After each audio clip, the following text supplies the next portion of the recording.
Good morning students and welcome to learning classes and today we are going to start second part of atoms and molecules. आपने chapter का atoms and molecule का starting first video में देख लिया है। उसके general characters को इस चैप्टर में क्या पढ़ना है, डाल्टन्स की एटॉमिक थ्योरी, उनके डिमेरिट्स एंड मेरिट्स को भी देख लिया। अब conservation of mass, relative mass क्या होते हैं, अब हम इस चैप्टर में आगे के पार्ट को देखेंगे। First that is atoms. जैसा कि आप एटम्स के बारे में जानते हैं कि जो एटम्स होते हैं वो बहुत ही स्मॉल पार्टिकल्स होते हैं, बहुत ही छोटे होते हैं। जैसा डाल्टन जी ने बताया था कि ये इतने छोटे होते हैं कि इनका डिवीजन नहीं किया जा सकता, ये इनडिविजिबल होते हैं और ये अकेले किसी भी केमिकल रिएक्शन में पार्टिसिपेट नहीं कर सकते। ये केमिकल रिएक्शन में पार्टिसिपेट नहीं कर सकते। केमिकल रिएक्शन में पार्टिसिपेट करने के लिए इनको क्या होता है, एक एटम के साथ दूसरा एटम, तीसरा एटम, इस तरह से जुड़ के अपनी कैपेबिलिटी बनाते हैं किसी भी केमिकल रिएक्शन में पार्टिसिपेट करने के लिए। ठीक है, तो जैसे एटम नंबर ऑफ आपने नाम सुना होगा, हाइड्रोजन, ऑक्सीजन, ये सारे क्या होते हैं कि अकेले रिएक्शन नहीं कर सकते। जैसे कार्बन, नाइट्रोजन, ये सिंबल है, आपको ये मैंने बताया ही है कि 1 से लेकर 30 तक याद करना है ताकि आपको आगे जो सारी चीजें पढ़नी है उसमें कोई डिफिकल्टी ना हो। तो ये सारे क्या है कि अकेले रिएक्शन नहीं कर सकते। ये क्या करते हैं, अपने एक एटम से दूसरा हाइड्रोजन प्लस हाइड्रोजन जुड़ के H2 बना लेते हैं। क्या बनाते हैं? H2। और ये H2 जो होता है, this is a capable of a participate in any chemical reaction. ये किसी भी केमिकल रिएक्शन में H2 पार्टिसिपेट कर सकता है। सेम एज उसी तरह O2 भी क्या करता है, O प्लस O मिलकर क्या बना लेते हैं, O2, and this is a capable to take a participate in any chemical reaction. ठीक है, लेकिन जो हमारा अदर एग्जाम्पल है, जैसे कि हमारा हीलियम, ये हमने देख लिया कि ये इतने छोटे होने की वजह से, ये इतने ज्यादा छोटे होते हैं कि अकेले रिएक्शन नहीं कर सकते। लेकिन फॉर एग्जाम्पल जैसे हीलियम हो गया, हमारा नियान हो गया, ये क्या करते हैं, ये सिंगल एटम ही रिएक्शन के लिए कैपेबल होते हैं। ये सिंगल एटम ही रिएक्शन कर सकते हैं। अगर पूछा जाए कि कौन से ऐसे एलिमेंट्स हैं जो कि सिंगल यानी कि अकेले रिएक्शन करने के लिए कैपेबल होते हैं, तो हीलियम, नियान, आर्गन, ये सारे हमारे क्या करते हैं, अकेले रिएक्शन कर सकते हैं। लेकिन अदर जो हमारे एटम्स हैं, अदर जो एलिमेंट्स हैं, वो अकेले रिएक्शन नहीं कर सकते। सब आप जानते ही हैं 118 एलिमेंट्स का डिस्कवर्ड हो चुका है, जिसमें something is a metal, non metal and metalloid. ये सारी चीजें आपने सेकंड चैप्टर में ही पढ़ा हुआ है। ठीक है, उसके बाद आता है साइज ऑफ एटम। ये एटम इतने छोटे होते हैं, इससे तो इतना समझ में आ ही गया कि एटम्स जो होते हैं वो बहुत ही छोटे होते हैं, स्मॉल होते हैं। तो यानी कि जो एटम्स होता है 1/10⁹ मीटर इक्वल टू 1 नैनोमीटर, यानी कि 1 मीटर 10 नैनोमीटर के बराबर होता है, ये आपको पता है। तो जो रेडियस होता है हाइड्रोजन, इस हिसाब से सारे एटम जो होते हैं, एक एटम की साइज होती है। जो हाइड्रोजन की रेडियस होती है 0.1 नैनोमीटर होती है, ये बहुत ही स्मॉल, छोटा होता है। ठीक है, उसके बाद symbols of atoms of different elements. Symbol यानी कि जो एलिमेंट्स के नाम हम बोलते हैं, उनके कुछ रूल्स हैं उनके सिंबल्स को बताने के। जैसे मैंने यहाँ पर कार्बन, हाइड्रोजन, नाइट्रोजन, ये सारी चीजें लिखी हैं। तो सारे जो एलिमेंट्स होते हैं, सबसे पहले तो उनके नाम से पहला जो रूल है, यानी कि उनके नाम का कैपिटल लेटर लिखते हैं। क्या लिखते हैं? कैपिटल लेटर लिखते हैं। एंड सेकेंड वर्ड जो होता है वो कैसा होता है? स्मॉल लेटर होता है। और ये उनके डायरेक्टली नाम पर नहीं होते, कुछ नेम ऐसे होते हैं जो उनके लैटिन वर्ड के, लैटिन नाम पर उनके सिंबल बनाए गए हैं। फॉर एग्जाम्पल जैसे हम देखते हैं, जैसे हाइड्रोजन, यहाँ पर हाइड्रोजन, ठीक है, इसका सिंबल हम क्या लिखते हैं? H। ऑक्सीजन, इसका सिंबल हम लिखते हैं O। ठीक है, उसी तरह नाइट्रोजन, इसका सिंबल हम लिखते हैं N। तो इस तरह से यानी कि सभी का जो पहला वर्ड है उसको हम कैपिटल लेटर उसका जो होता है उसी को उसका सिंबल बोलते हैं। This is the first rule. And second, कुछ ऐसे एलिमेंट्स होते हैं जिसका हम इस नाम के बेस पर नहीं, सिंपल नेम नहीं, बल्कि उसका लैटिन वर्ड, कौन सा वर्ड, लैटिन वर्ड के नाम पर उसका सिंबल बना हुआ है। फॉर एग्जाम्पल जैसे मैं यहाँ पर बता देती हूँ, फॉर एग्जाम्पल जैसे हमारा सोडियम, ठीक है, सोडियम, अब इसका सिंबल तो एस होना चाहिए लेकिन एस नहीं है, इसका नाम क्या है, इसका लैटिन नेम है नेट्रियम। क्या नाम है, नेट्रियम।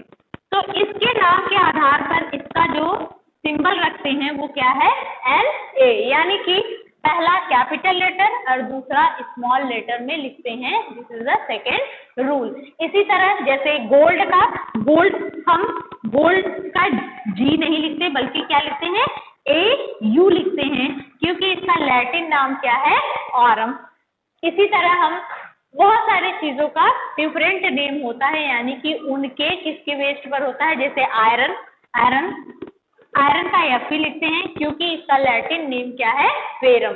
तो यानी कि जो डिफरेंट सिंबल्स हैं, डिफरेंट नंबर्स ऑफ जो सिंबल्स हैं वो उनके लैटिन नेम के बेस पर रखे गए हैं। और फर्स्ट रूल यानी कि जो उनका नाम होता है उसका कैपिटल लेटर लिखते हैं, एंड थर्ड जो होता है उनके लैटिन वर्ड्स पे बने हैं, एंड वन पहले कैपिटल एंड देन कैपिटल के बाद स्मॉल लेटर लिखते हैं। कौन सा लेटर, स्मॉल लेटर लिखते हैं। पहला वर्ड कैपिटल और दूसरा वर्ड स्मॉल लेटर का होता है, ठीक है।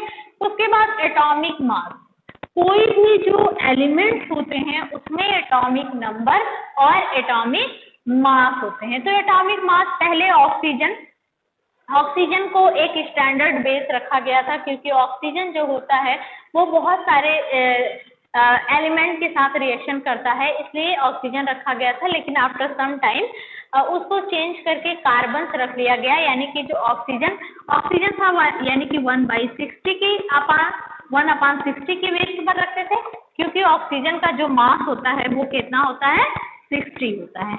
8 इसका एटॉमिक नंबर होता है, 16 इसका एटॉमिक मास होता है, तो इसके बेस पर रखते थे। लेकिन आफ्टर सम टाइम इसको हटा दिया गया और इस टाइम कार्बन को उसका स्टैंडर्ड बेस रखा गया सबकी एटॉमिक मास निकालने के लिए, यानी कि 1/12, क्योंकि कार्बन का हम जानते हैं कि एटॉमिक मास कितना होता है, 12।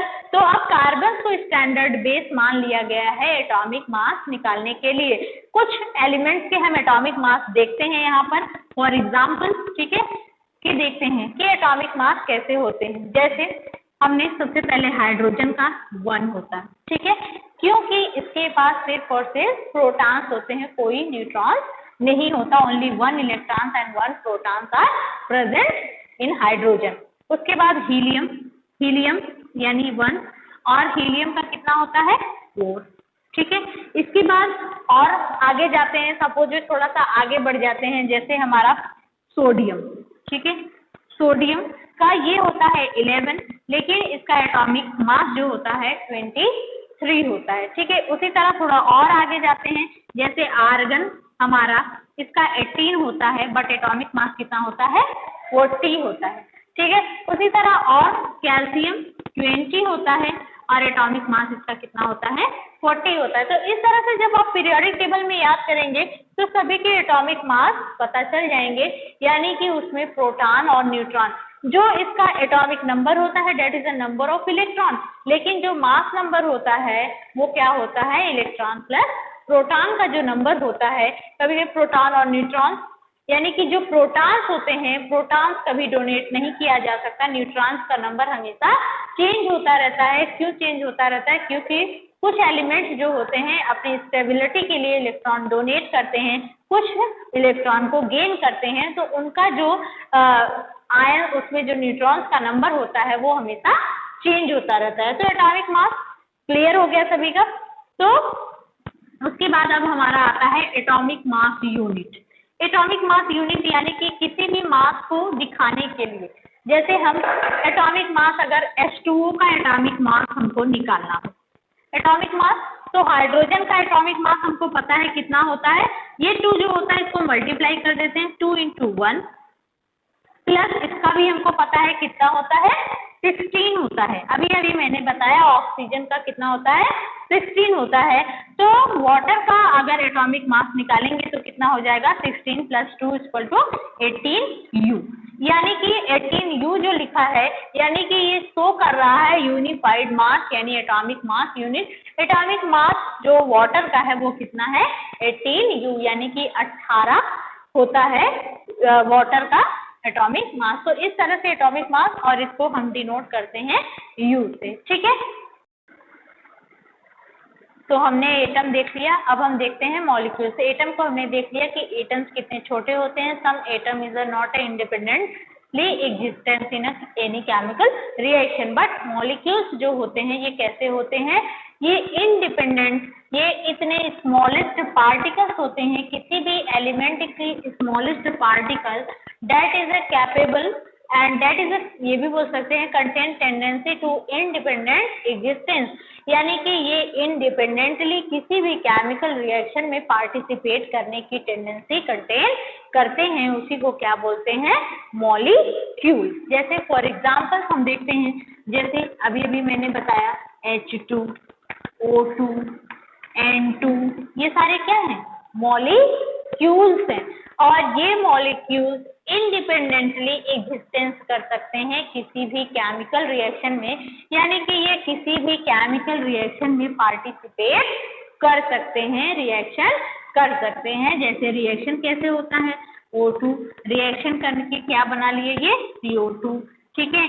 H2 + O2 जैसे हमारा है, यहाँ पर 2 लगा देंगे तो क्या होगा, 2H2, यानी कि ये सारे क्या कर सकते हैं, रिएक्शन में पार्टिसिपेट कर सकते हैं। और जो इंडिपेंडेंटली किसी भी रिएक्शन में पार्टिसिपेट कर सकता है उसी को क्या कहते हैं, मॉलिक्यूल्स। एग्जाम्पल हम लिख सकते हैं यहाँ पर H2, O2, N2, ये सारे हमारे क्या हैं, एक्सेट्रा कर दो, ये सारे हमारे मॉलिक्यूल्स हैं जो कि अकेले किसी भी केमिकल रिएक्शन में पार्टिसिपेट कर सकते हैं। लेकिन ये एटम क्या था, वो अकेले किसी भी केमिकल रिएक्शन में पार्टिसिपेट नहीं कर सकता था, क्योंकि वो बहुत छोटा था, वो इंडिपेंडेंटली एग्जिस्ट होता ही नहीं, वो उसकी पता ही नहीं चलता कि यहाँ कोई और है, वो एकदम ना के बराबर वहां पर अपनी कैपेसिटी। लेकिन जब दो एटम्स जुड़ जाते हैं आपस में तो एक मॉलिक्यूल्स जब बन जाता है, hydrogen hydrogen atom, oxygen oxygen, nitrogen carbon, ये सारे जब जुड़ जाते हैं तो एक मॉलिक्यूल्स का फॉर्मेशन करते हैं, और जो टेंडेंसी रखता है किसी भी केमिकल रिएक्शन में अकेले पार्टिसिपेट करने की, ठीक है। तो इस तरह से हम देख लेते हैं एलिमेंट्स ऑफ मॉलिक्यूल, यानी कि एलिमेंट्स ऑफ मॉलिक्यूल, यानी कि elements of molecule. For example अभी भी मैंने बताया कि जब दो एटम्स एक साथ जुड़कर दो एटम्स एक साथ हो जाते हैं तो उसी को हम क्या कहते हैं, मॉलिक्यूल्स कहते हैं, ठीक है। अब एटोमेटिसिटी ऑफ देख लेते हैं कि मॉलिक्यूल्स कितने होते हैं, mono atomic, di atomic, tri atomic, poly atomic, tetra atomic, ठीक है। तो इस तरह से जितने मॉलिक्यूल्स जुड़े होते हैं उनको हम अलग अलग नाम देते हैं। जैसे एटोमेटिसिटी में देख लेते हैं,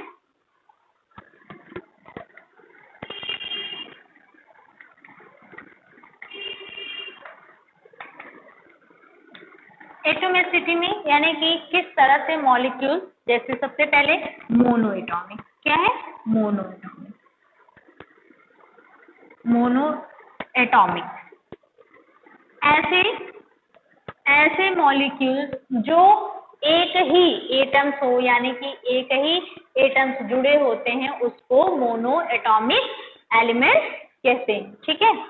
मोनो एटॉमिक यानी कि ऐसे एलिमेंट्स जो कि सिंगल एटम, सिंगल एलिमेंट से ही टेंडेंसी क्रिएट करते हैं किसी भी केमिकल रिएक्शन में पार्टिसिपेट करने की। फॉर एग्जांपल जैसे helium, neon, argon, xenon, krypton etcetera, यानी कि जितने नोबल गैसेस होते हैं, जितने इनर्ट गैसेस हैं हमारे, ये क्या करते हैं, अकेले किसी रिएक्शन में पार्टिसिपेट कर सकते हैं। अब नोबल गैसेस जिसकी स्टेबिलिटी पूरी होती है, जिसका ऑक्टेट कंप्लीट होता है।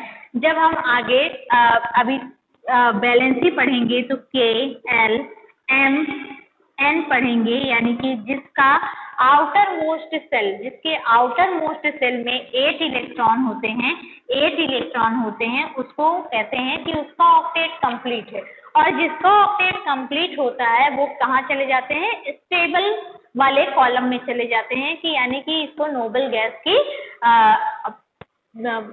क्या बोलते हैं उसको, प्रसिद्ध मिल जाती है, यानी कि उनको एक टैग मिल जाता है कि ये नोबल गैस है, ये स्टेबल है, इनके आउटर मोस्ट सेल में ये तो ना किसी को इलेक्ट्रॉन देते हैं और ना ही किसी से इलेक्ट्रॉन लेते हैं, क्योंकि इनके पास सफिशिएंट अमाउंट में इनके इलेक्ट्रॉन हैं, इनको किसी से भी रिएक्शन करने की जरूरत नहीं। ये अकेले किसी से, लेकिन इनकी टेंडेंसी किसी से जुड़ने की जरूरत नहीं होती, ये आराम से किसी में भी रिएक्शन कर सकते हैं। ये एटोमेटिसिटी के बेस पर इनको डिवाइड किया गया है। उसके बाद दूसरा हमारा डाई एटॉमिक। डाई एटॉमिक में यानी कि di means 2, di atomic means यानी कि जिसमें 2 मॉलिक्यूल्स मिले हों। नंबर्स ऑफ एग्जांपल अभी अभी मैंने बताया, H2, O2 ना, Cl2, I2 एक्सेट्रा। ये सारे क्या है? डाई एटॉमिक है, यानी कि इसमें एक एटम नहीं है, बल्कि कितने एटम है? एक एटम के साथ एक और एटम जुड़ा है, यानी कि 2 एटम्स हैं, और जहां पर 2 एटम्स जुड़े होते हैं उसको डाई एटॉमिक मॉलिक्यूल कहते हैं। यहाँ मॉलिक्यूल्स भी आप लिख सकते हैं, मॉलिक्यूल, यानी कि डाई एटॉमिक मॉलिक्यूल जिसमें 2 एटम्स होते हैं उसको डाई एटॉमिक मॉलिक्यूल्स कहते हैं। इसी तरह ट्राई एटॉमिक हम देख लेते हैं। ट्राई एटॉमिक यानी कि जिसमें 3 मॉलिक्यूल्स जुड़े होते हैं उसको ट्राई एटॉमिक मॉलिक्यूल्स कहते हैं। यानी कि अब फॉर एग्जांपल हम देखते हैं, जैसे O3, ठीक है, O3 हो गया हमारा, एंड नंबर ऑफ और एग्जांपल्स, बहुत सारे एग्जांपल्स हैं, O3 और SO2, ठीक है, 2 इसके मॉलिक्यूल्स और एक ये मिल गया। तो इस तरह से एक्सेट्रा ये होते हैं हमारे ट्राई एटॉमिक। इसी तरह टेट्रा एटॉमिक, जो टेट्रा एटॉमिक होते हैं, या फिर टेट्रा एटॉमिक जैसे जिसमें 4 मॉलिक्यूल्स होते हैं, tetra atomic, tetra atomic molecule, tetra atomic molecule Cl3, ठीक है, ये Cl3 है, और P4 एक्सेट्रा, S4, ठीक है, SO3, यानी कि ये बहुत सारे एग्जांपल्स होते हैं टेट्रा एटॉमिक। उसके बाद पॉली एटॉमिक आता है हमारा, पॉली, जिसमें हम ढेर सारे पॉली एटॉमिक मॉलिक्यूल, जिसमें ढेर सारे होते हैं, जैसे P2O4, ठीक है, CCl4 एक्सेट्रा। नंबर्स ऑफ होते हैं जिसमें कि 1, 2, 3 से अधिक ज्यादा एटम्स जुड़े होते हैं, उसको पॉली एटॉमिक मॉलिक्यूल्स कहते हैं। तो ये एटोमेटिसिटी है, यानी कि इसके बेस्ड पर क्या किया गया है, एलिमेंट्स को, यानी जो एटम्स हैं उनको एक एटम के साथ नंबर्स ऑफ एटम कंबाइन किए गए हैं। जैसे ऑक्सीजन हम सभी जानते हैं, O2 जो कि बहुत ज्यादा सभी से लगभग रिएक्शन करता है हमारे एटमॉस्फेयर में, हम रेस्पिरेशन में भी यूज करते हैं। लेकिन ओजोन O3 जो है, ये ओजोन सभी को पता है, ओजोन कहाँ प्रेजेंट होती है, हमारे जस्ट ऊपर की लेयर है हमारे, और वो हमको अल्ट्रावायलेट रेज से प्रोटेक्शन प्रोवाइड करती है, ताकि अल्ट्रावायलेट रेज डायरेक्टली यहाँ ना आए। और हमें ये भी पता है कि अंटार्कटिका पे वो उसमें होल्स हो रहे हैं, जिसकी वजह से अल्ट्रावायलेट रेज नीचे आएंगी और डिफरेंट स्किन डिजीजेस कॉज करेंगी। अल्ट्रावायलेट रेज हार्मफुल रेज, वो skin, numbers of skin disease cause करती है, जिसकी वजह से स्किन कैंसर होने के चांसेस बहुत ज़्यादा बढ़ जाते हैं। और इसीलिए जब फर्स्ट टाइम बारिश होती है तो लोग कहते हैं कि फर्स्ट बारिश में नहीं भीगना चाहिए, क्योंकि फोड़े फुंसी निकल जाते हैं। वो क्यों निकल जाते हैं? क्योंकि फर्स्ट बारिश जब होती है तो वो ओजोन लेयर धुलकर गिरती है, तो उसमें जो डिफरेंट टाइप ऑफ गैसेज हैं जो अल्ट्रावायलेट रेज की इफेक्टेड हैं, वही सब नीचे गिरते हैं और वो हमारे ऊपर पड़ते हैं, तो वो इस तरह का रिएक्शन कॉज करते हैं स्किन पर, ठीक है। तो ये हमारा था मॉलिक्यूल्स, यानी कि अब मॉलिक्यूल्स ऑफ कंपाउंड, मॉलिक्यूल्स जो एक डिफरेंट टाइप ऑफ एलिमेंट्स मिलकर कंपाउंड का फॉर्मेशन।